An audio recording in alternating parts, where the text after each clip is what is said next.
Katy Perry is back. But what's the professional wife slash girlfriend been up to at the moment? Well, her legal team have been very busy of late. No, not that story.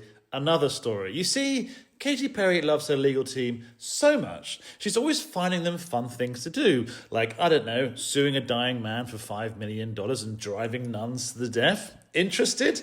Well, let's grab a grifter's brew and have a little look, shall we?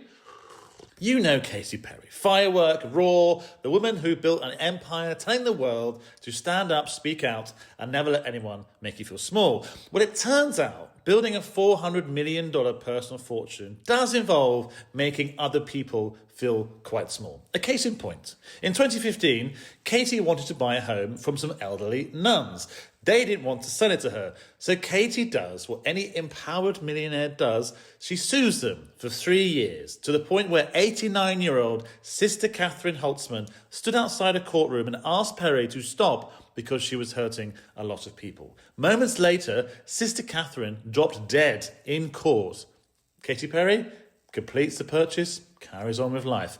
5 years later, she was at it again. This time, she wanted to buy a house from an 85-year-old man with Huntington's disease who was recovering from back surgery and on a mountain of painkillers when Perry came a-calling.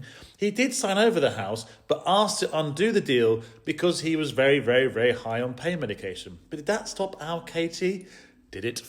Perry takes the man to court, sues him for $5 million in damages, wins $1.8 million from a man in a hospice. But clearly, Katy's roar wasn't quite loud enough. This week, she took him back to court for another $5 million in legal fees from a man who is dying. But just in case you thought Perry's power was only focused on the elderly, oh, how wrong you were. In 2024, Perry, not content with the $400 million she had amassed, launched a comeback single. She called it Woman's World. It was, in her words, a feminist empowerment anthem.